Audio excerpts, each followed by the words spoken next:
Oh? Green or... Di ba kasi minsan may mga bio something na algae, baka dead. Ano rin to? Dark blue po. Ano po itong blue na to? If I may ask. Anong chemical or something? Yun ang problema natin dito. Maraming export lang pumunta dito. Nagdala ng mga sample. Wala namang binabalik na result. Ah, Yes. so wala pa rin ano.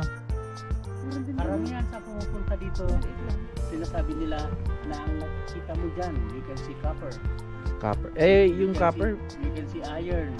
Hmm. Tapos kapag mataas talaga, tapos malakas yung araw na mataas, naamoy mo yung sulfur. And then, Halo-halo, no? and then underneath, we have gold. Ay. Pero hindi ko Ay. hindi ko alam yung combination kung bakit naging blue. Hmm. Yes, pero yun talaga naamoy, nakikita.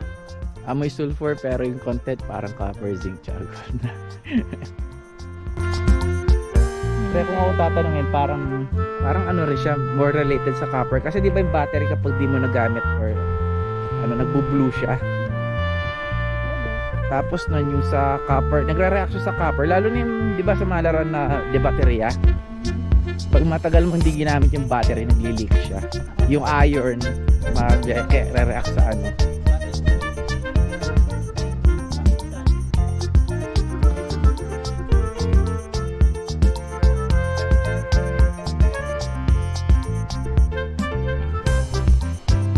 Okay guys, new soil.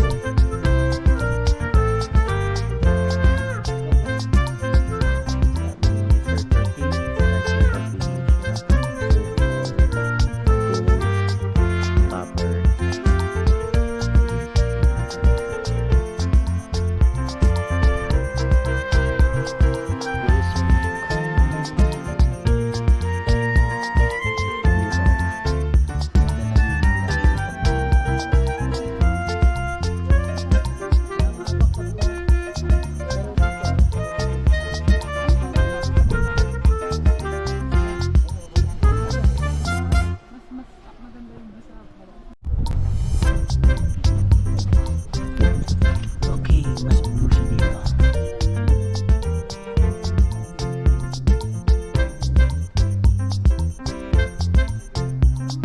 Bakit daw pala hawakan?